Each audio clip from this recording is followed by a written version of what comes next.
What's up, guys? Welcome to another episode with your Young Guns podcast. Today, we're going to be covering the NHL Trade Deadline Buyers for 2022, of course. And we covered the sellers aspect in our last video. This is our last trade deadline video in terms of rumors and trade talk until official trades are announced. So, don't expect anything on that front past this video. So let's get into it, guys. We are going to start with the west side of things. And the west seems a little bit more crammed compared to the east, where you have Nashville, Dallas, and Edmonton uh, fighting for a playoff spot that don't seem like they're going to be sellers, but rather they're going to either stand pat or be buyers moving forward. Well, yeah, and I think, look, I mean, you look at the Oilers, and the Oilers are a really big question mark going into this trade deadline because, you look at their team and they're kind of sitting out of a playoff spot at the moment.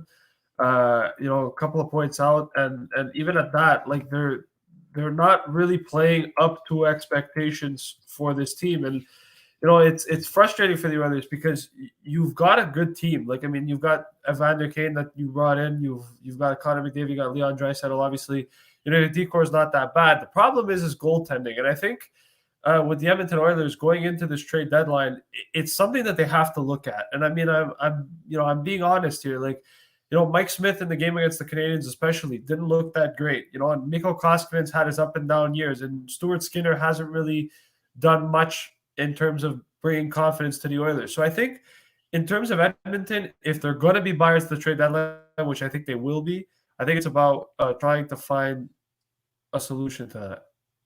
And now they're even in a bigger pickle because Marc-Andre Fleury made it known to the Chicago Blackhawks that he wants to stay with Chicago. So he will not be traded, meaning the goaltending market is very thin. You look at the options, you look at Varlamov of the New York Islanders, you look at Gorgiev, backup goalie of the New York Rangers, Khudobin, who's currently playing in Dallas's AHL team in Texas. So, like, when you look at the option, Salo. Yeah. yeah, Korpisalo as well. So when you Well, really look at these names, none of these guys are gonna help Edmonton go past the first round, to be honest. And ooh, if I mean, I would say Varlamov, maybe. Varlamov, Yeah, but I Varlamov, maybe. but it all comes down to how much are they willing to pay. And we do know that Edmonton said that they're not willing to give up their first round pick this year. So and according to reports, apparently to get Varlamov, it's only gonna cost a second and a third. I So would do it. if If I'm I'm Edmonton, I Edmonton, do it. I would do it.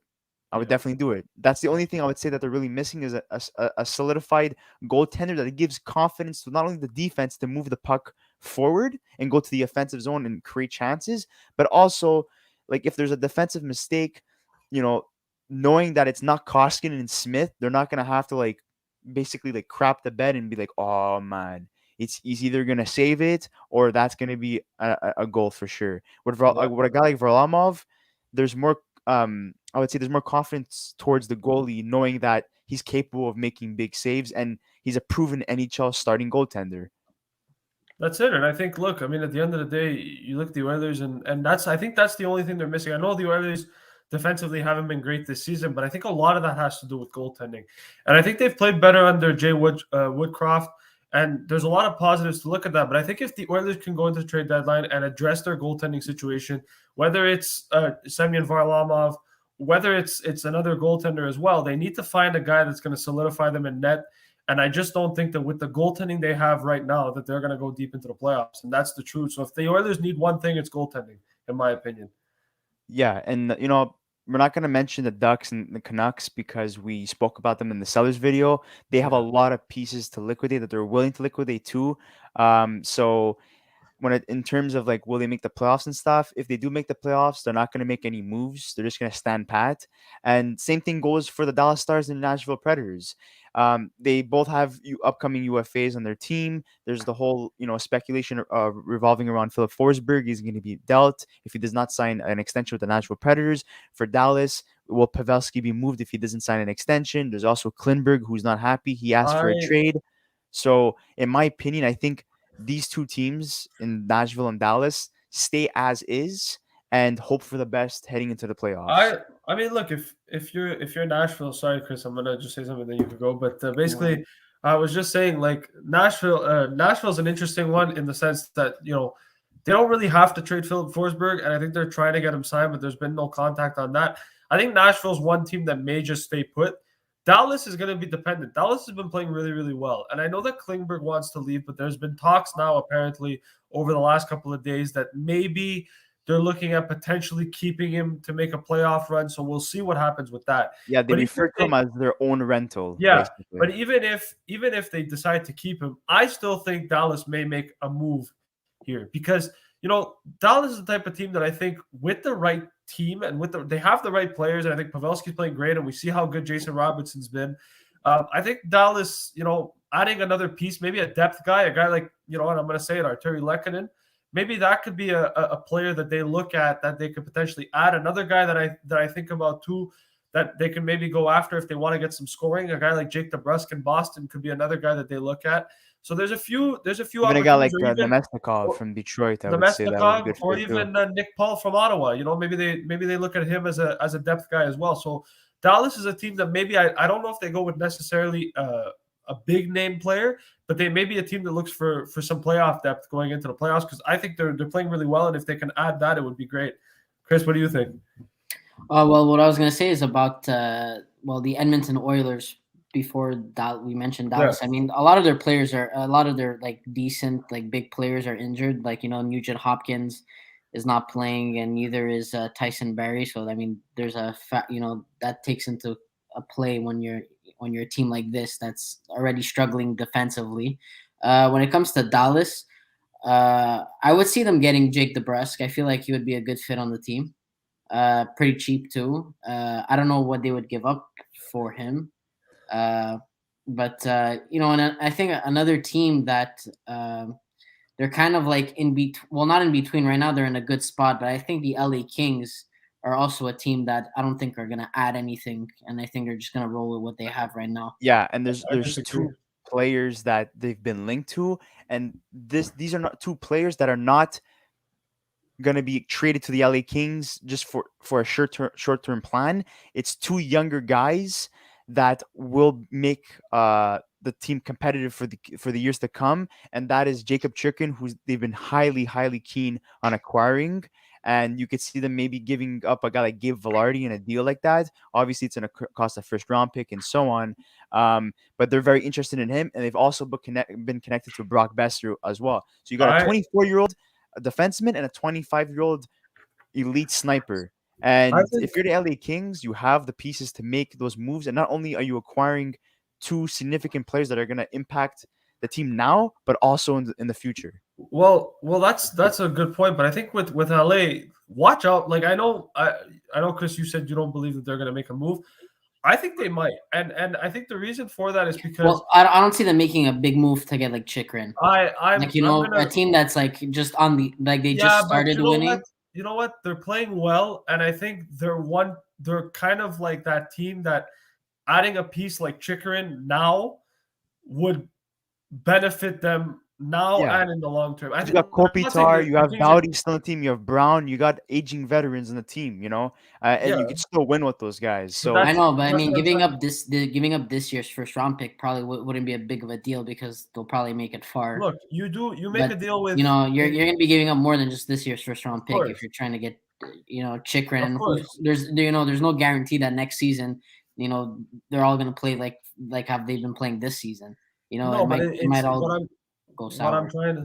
What I'm trying to say is, you look at LA, right, and you look at the team that they have. Chikrin's kind of struggled, but even with LA, adding a guy like Jacob Chikrin on your decor, especially with I'm not saying it happens now, but what I'm saying is, if you're LA, you look at that and you say, look, what type of we have a lot of prospects.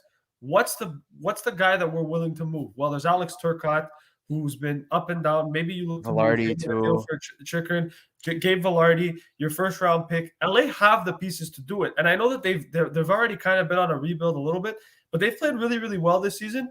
And adding a guy like Jacob Chikrin does not risk your team in any way, shape, or form. He's an established young defenseman that has been playing well on a bad team like Arizona. Imagine what he's able to do on a team like like the LA Kings, especially playing on a power play with a guy like Drew Doughty. I think that's fantastic. I feel like there's no sense of losing in a deal like that for acquiring a 25-year-old guy Yeah. that just needs to be playing on a good team with a good defensive partner.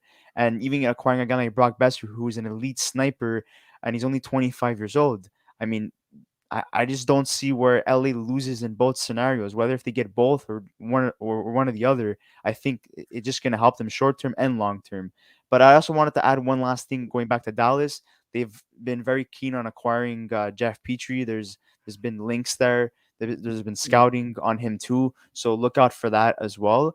Let's go to the Vegas Golden Knights, a team that's very strapped in terms of how much money they have left in cap space. They're a team that I personally think they're in trouble. And I'm not just saying that in terms of like the fact that like the roster is. I just genuinely think if you look at them in the standings and you look at the way they've played lately, they're in trouble. Like they added Jack Eichel and they're not playing well at all. And that's a team that, with the fact that they're cap strapped, they can't go out there and make moves that they want to make to address that. And I think that Vegas is in huge trouble here, because I think going into the playoffs, they were one of the favorites going into the season. If they can't add anything at the deadline, I don't think they're going to be favorites this season at all. So we'll see. Well, Chris, what do you think?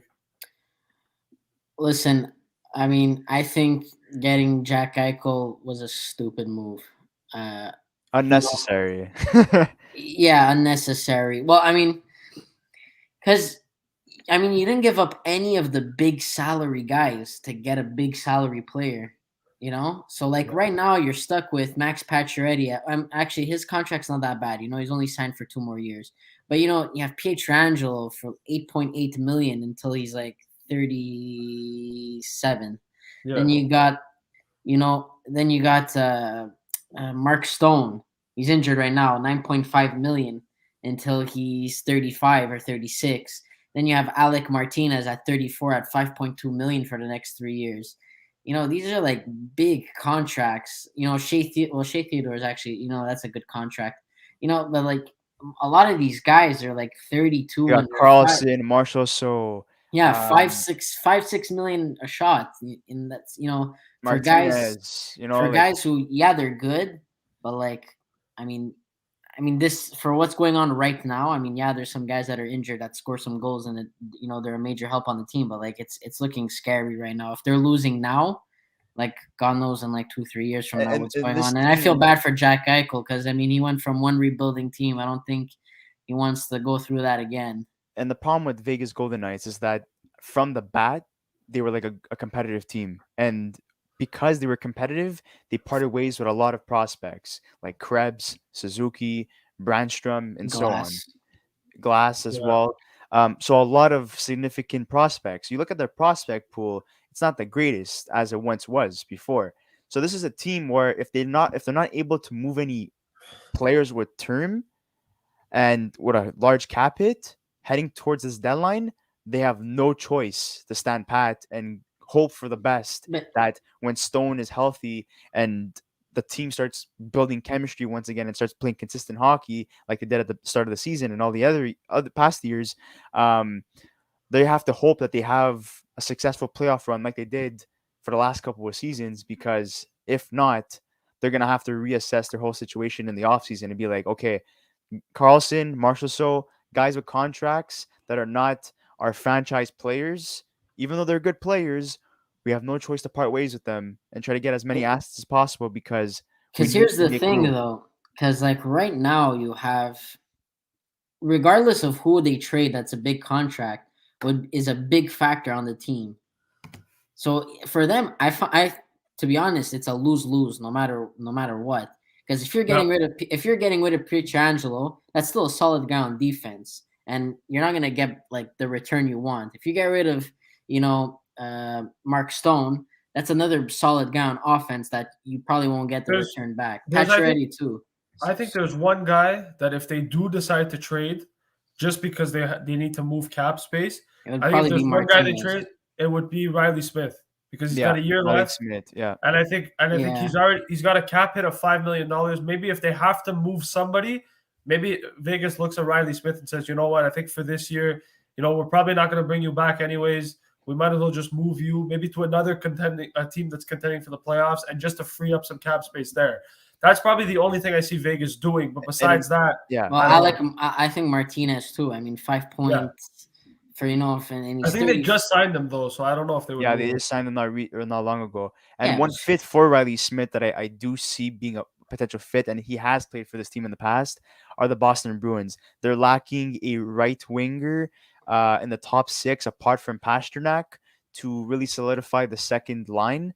And um, first line, because you have Marsh on the left, and in center you have Bergeron. You have Pasta playing on the second line with Taylor Hall. So getting a right wing on the first line, adding a guy like Riley Smith, I think Boston can make it work, and they're not going to have to give up that much, because at the end of the day, Vegas needs to get rid of $5 million off the books.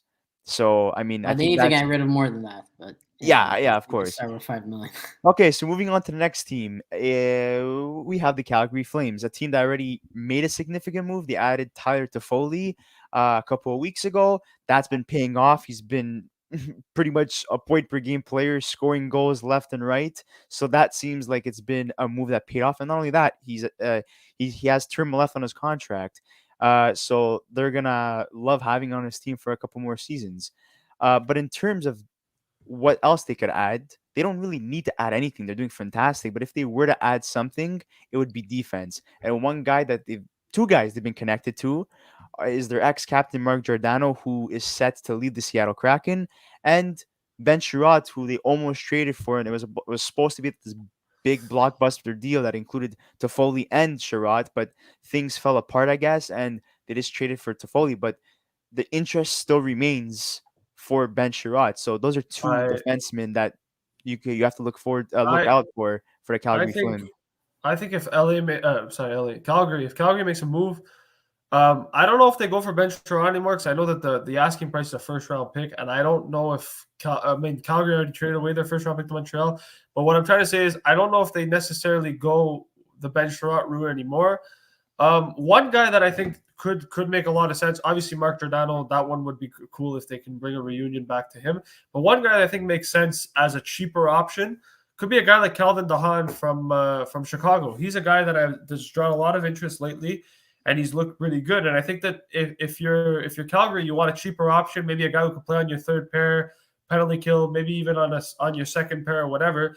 Calvin DeHaan's a guy that I think could fit Calgary's system pretty good as well. So he's another guy that I think maybe, I don't know if he's been linked with Calgary, but he's a guy that I wouldn't be surprised if come deadline day he ends up being a Flame too, because that could be something to look at.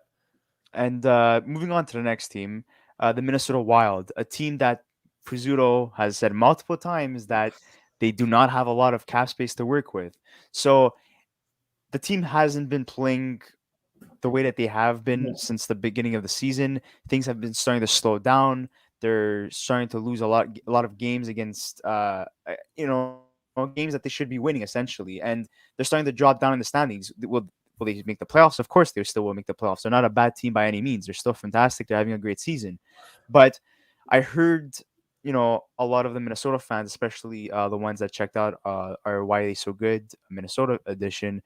This is a team that has good chemistry. They don't have to add anything. Well, it's either you stand pat and you hope for the best and the team starts to pick it up heading into their playoffs, or you go add a center/left winger, which seems like they've been highly keen in adding, and they've been connected to guys like Dylan Strome, Max Domi, Claude Giroux, and Joe Pavelski. Joe Pavelski, we can forget, that's not going to happen, and Claude Giroux is going to cost too much, and they're not going to be willing to give up that much for Claude Giroux. So in terms of a guy that could have an impact and cost significantly a lot less, you got to look at guys like Dylan Strome and Max Domi, who can play the wing and the center, and I think it fits the mold of the Minnesota Wild because they are under 30 years old. I think we look at Minnesota, and I think that if we look at them at the beginning of the season, especially, they did a lot of they exceeded expectations kind of. And if you've watched over the last 10 games, they're 3-7-0. They haven't really impressed. They're 16-13-2 away from home. They're great at home. They have a great home record. I think for Minnesota, what we're seeing now is a team that's kind of being exposed defensively. And, it's a team that as well that, their goaltending hasn't been up to par as of late either. But I think this team needs a big piece on defense. And obviously, we look at their forward core, and their forward core, obviously, they do need to add some guys there. But I think defensively for Minnesota, yes, they've had injuries and stuff too. But a third pair like John Merrill and Dmitry Kulikov, I haven't been too impressed with them lately. So that's another team that I think could add a defenseman maybe if they wanted to. Because I think that's more of their issue compared to goal scoring. But, I mean, look, for Minnesota, it depends what they want to do. They have limited cap space as well. So it's about trying to be creative and finding a move for them. But like I mentioned in the Calgary one that I just said before, I think a guy like Calvin DeHaan could make sense for Minnesota over there too. But not only that, I actually have two options instead that are cheaper than Calvin DeHaan, because Calvin DeHaan is getting paid more than $4 million. Travis Dermott with Toronto Maple Leafs, who's significantly cheaper, not the most established NHLer, but again, an upgrade on John Merrill and he's young too, so that fits the mold of the Minnesota Wild. You have Brett Kulak, who's been playing fantastic hockey, who's not going to cost a lot either, and two other guys who play with the Anaheim Ducks. You have Josh Manson and you have Hampus Lindholm as well. Those are a little bit more expensive. Yeah, and another guy I would even throw in, Justin Braun of the Philadelphia Flyers. Yeah, so I think if you're Minnesota, I think, look, yes, obviously if they want to go after a guy like Dylan Strome, by all means do it, because I think it would be a great fit for them too. But I think if you're Minnesota, you want to secure your defensive core a little bit. Adding a guy like Brett Kulak, a guy like Calvin DeHaan, or even a guy like Justin Braun makes a ton of sense for this team. I think Kulak on that team, especially as a top six defenseman, could be a really big help for this team defensively. He's been solid.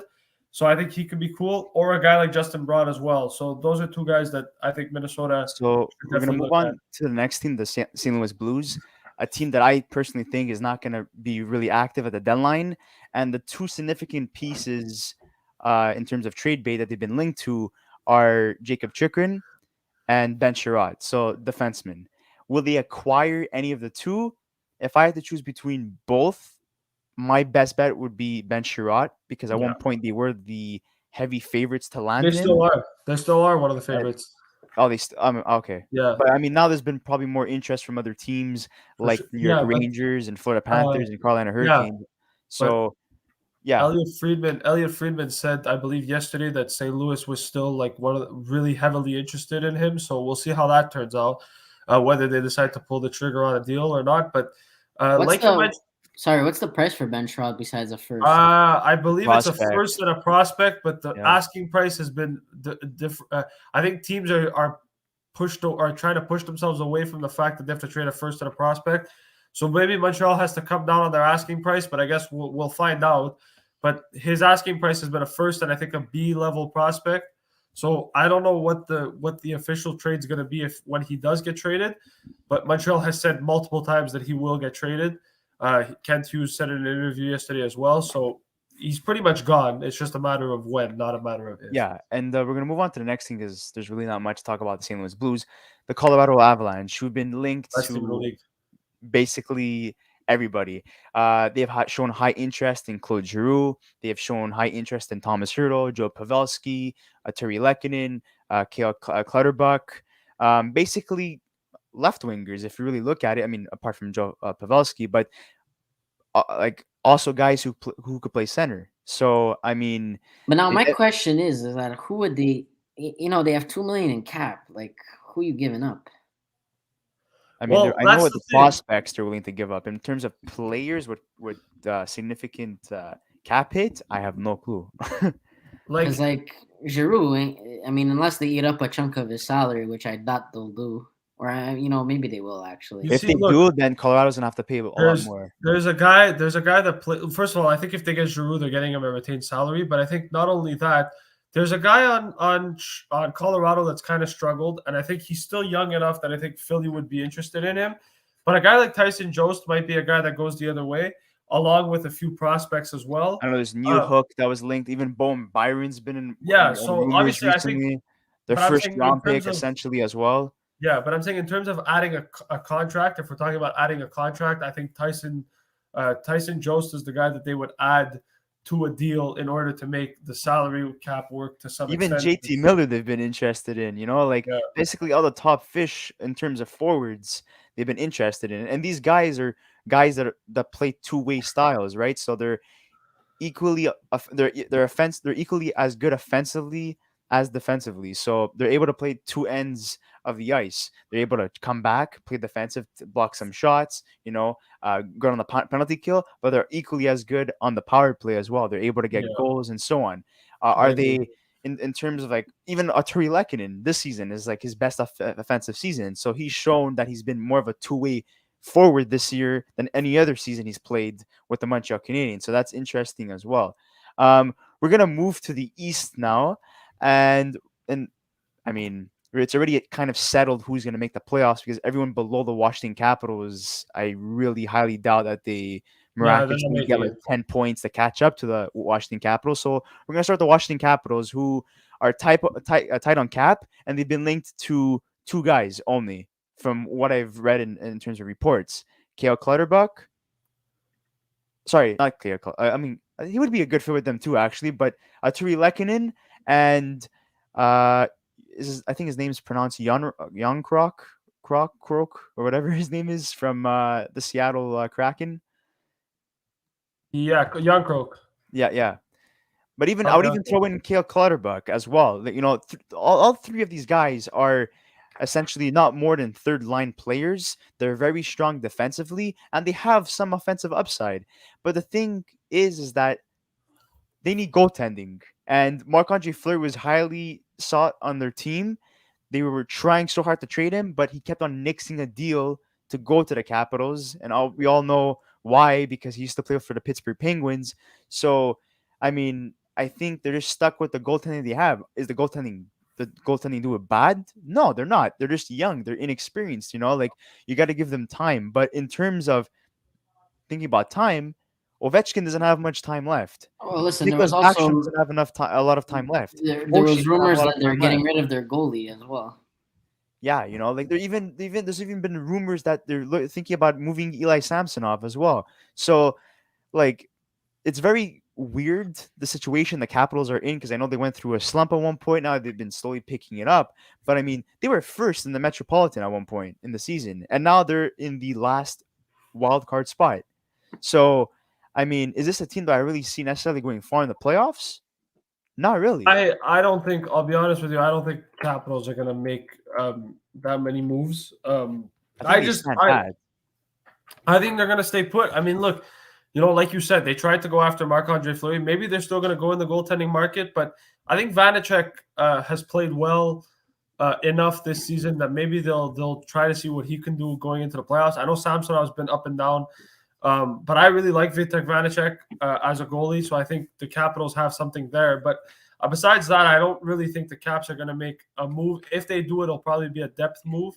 But I know that there has been interest in Ben Sherratt in terms of defense, so maybe they can look at that.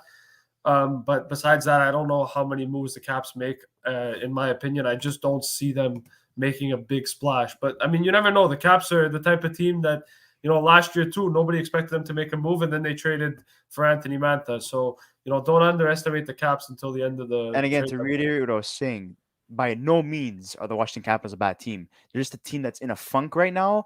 And instead of focusing on adding more depth like in terms of forwards, when they have guys like Connor Sheary, they have, oh my god, I lost my train of thought. Holy crap! Oh my Lars god, Eller. they have Gardas Lars Eller, Eller. Lars Yes. Eller. Yeah. I mean, I look. Let me just pull up the names quickly here. Daniel Sprong. Yeah, they have Daniel Sprong, who's been a significant add for the Washington Capitals as well last year. They have Carl Hagelin, who unfortunately is probably out for the rest of the season due to injury.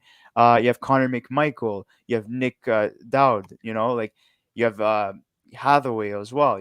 Like by no means is their depth bad whatsoever. This team just needs to figure out like what the hell they're doing and build some chemistry again and start playing at the level that they were at the beginning of the season and even last year too. And I really hope and wish the best for them. But in terms of adding significant pieces, I don't really think they do much, like Luca was saying.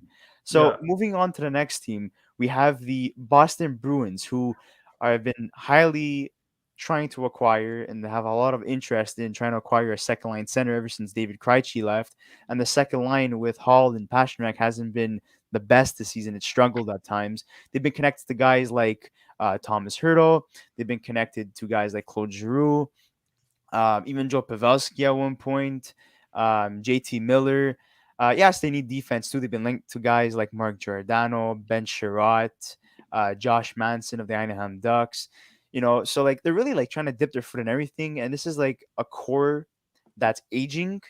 Uh, so what do they add essentially? I think look, I think for Boston, it's more of a situation where it's to try to see, okay, Jake DeBrusk clearly wants to get traded, and he's played well lately. He's played better lately, so maybe trading him will be easier. But I think for Boston, it's about adding some more offense. And I mean, look, apart from the perfection line of Bergeron, Pasternak, Hall, they don't really have much. Marchand, not Hall. But the fact is that with the Bruins, I think it goes back to they need to add some offense. I mean, look, they've got Eric Howell as their second line center.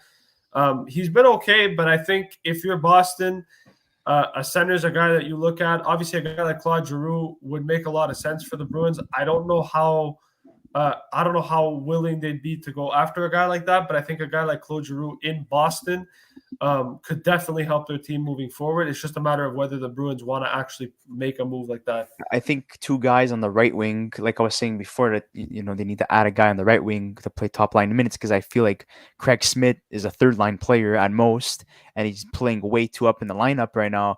So adding a guy like Phil Kessel, who is known for excelling when he plays with elite players. Also, just had a kid, I believe. So Yeah, so, congratulations to him. You have Rickard Raquel as well, who the Ducks want to move. He would be a fantastic add on the right wing. In terms of defense, going back to what I was saying, there's also Jacob Chikrin that they've been looking at. There's Calvin DeHaan that they've been looking at. So like this is a team that's looking really to add everywhere, but it all comes down to price and what they're willing to give up. Yeah. So I mean, what do they need to address? Well, to make it clear for you guys, a right winger to play in the top six role, a second line centerman, because Eric Holla can't do that in the playoffs. I'm sorry to break it to you guys. He's at most a third line center. And I would say a top defenseman that could play in the top four to help unload the responsibility of Charlie McAvoy heading into the playoffs. And again, this is like their last chance, to really go far. I would say they have a good mix of veterans and young veterans, like under the age of 30 years old. So if they want to make a playoff push, especially knowing that you got teams like Detroit, New Jersey, the Columbus Blue Jackets, who are rising teams that will be competing for a playoff spot next year in the upcoming years, Boston needs to act now. And right now, there's no competition past the Capitals. So if they want a chance to win, this is the year, and they're gonna have to assess the situation on how much they're willing to give up to add those pieces. Yeah. So we're gonna be moving on to the next team, the Pittsburgh Penguins. Is a team that, sorry to cut you off there. This is a team that hasn't been linked to anybody. I haven't really heard anything about them in terms of trade rumors. I heard one. Well, I haven't heard one, but I've heard people talk about it, and I'm kind of like, I mean, we'll see. I don't know if it happens, but it does make a lot of sense. I've heard rumors that apparently Pittsburgh might look at Mike Hoffman, and to me that makes a lot of sense if you're Pittsburgh, because he's a guy that I think would definitely help the Penguins in terms of goal scoring. I mean, look, the Penguins are not a team by any means that they score goals, but what I'm trying to say is I think if they add a guy secondary scoring, who can help them on the power play as well and be a big factor for them in the playoffs, a guy like Mike Hoffman could make a lot of sense for Pittsburgh. And again, he's on a cost certainty deal. You've got him for 2 years after this. He's playing good hockey under Martin. Mike Hoffman for Gensel. You heard it here first. Okay. Yeah, okay. I really wonder what they're gonna be willing to give up. I think just picks for that. I think just picks too. But I think for Pittsburgh, I think a guy like, because look, they talked about, and here's what's interesting. I read somewhere that they weren't too happy with Kasperi Kapanen. Maybe Pittsburgh looks at that and says, you know what, we'll get a guy like Mike Hoffman. Maybe we'll move a guy like Kasperi Kapanen.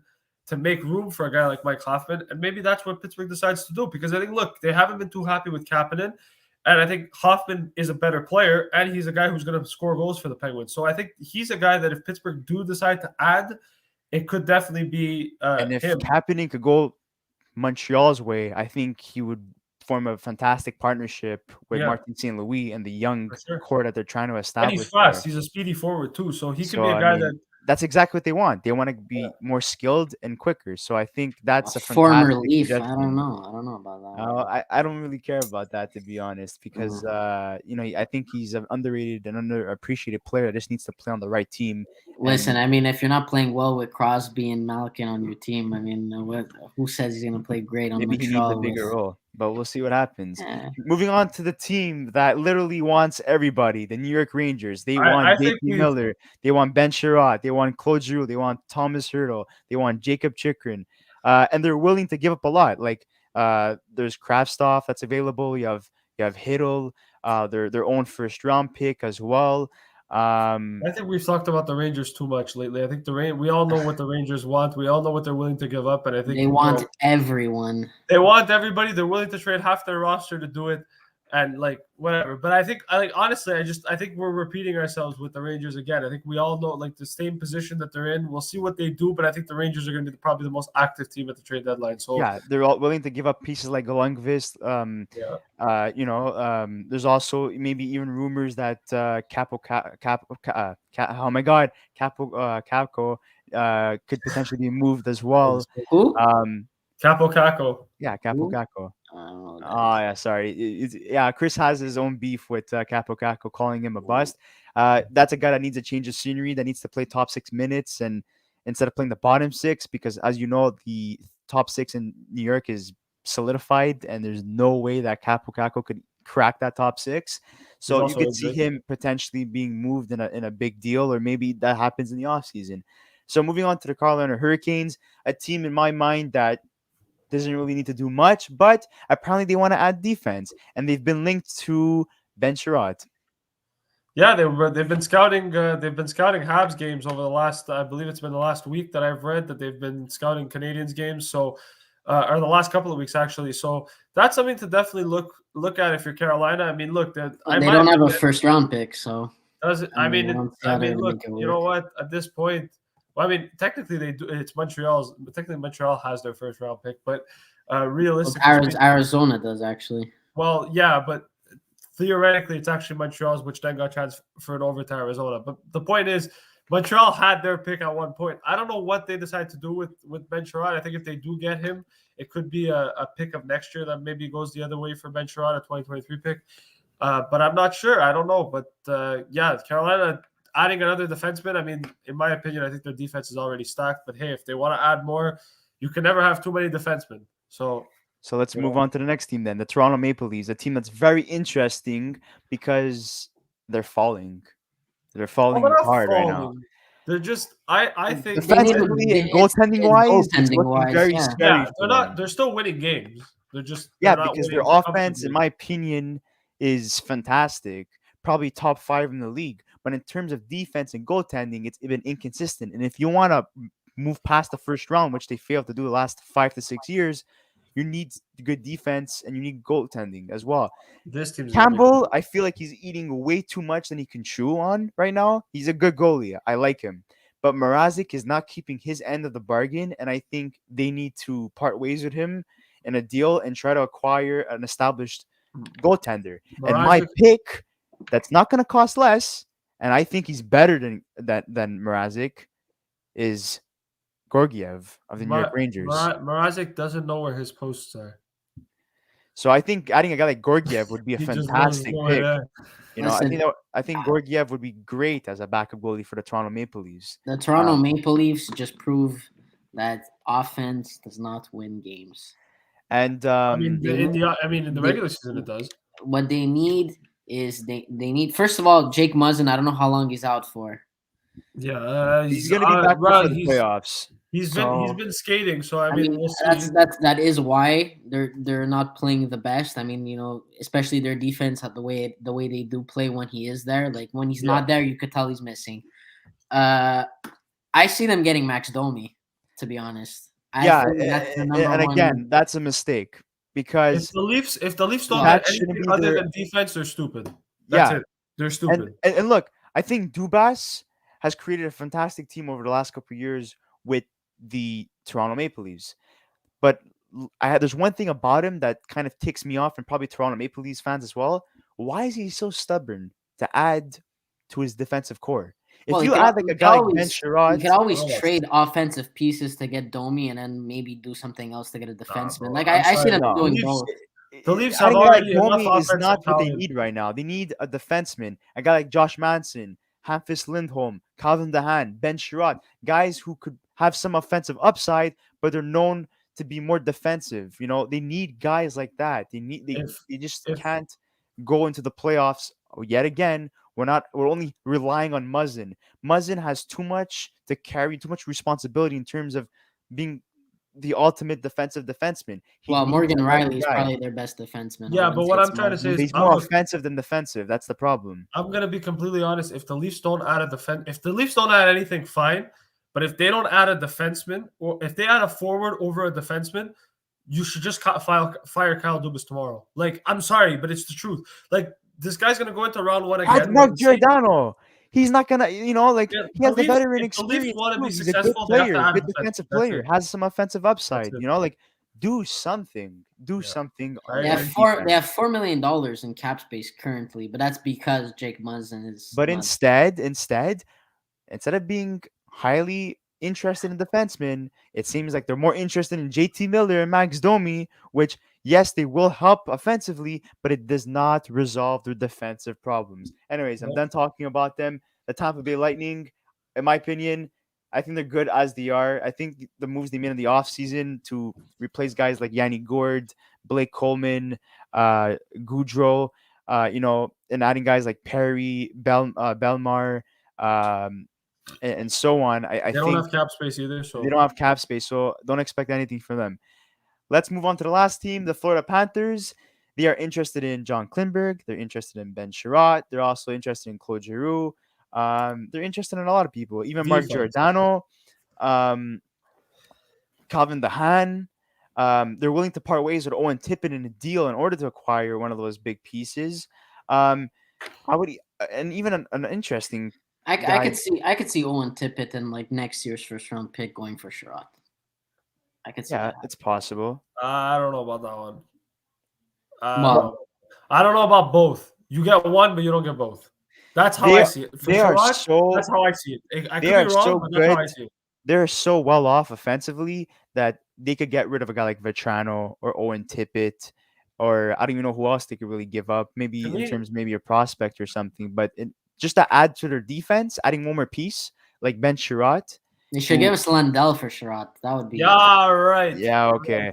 That's never Yeah. gonna happen. that would be a hell of a gift. Anyways, guys, it's been a pleasure He's injured now, covering. actually, so- It's been a pleasure covering all the latest trade deadline rumors.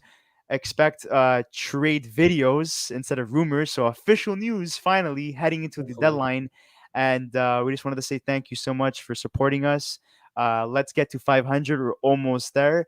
And then ultimately 1,000 subscribers. But until then, we'll see you in the next episode. Don't forget to like this video, subscribe to our channel, and tell hockey friends around the world about us. And Yes, sir. having a good one.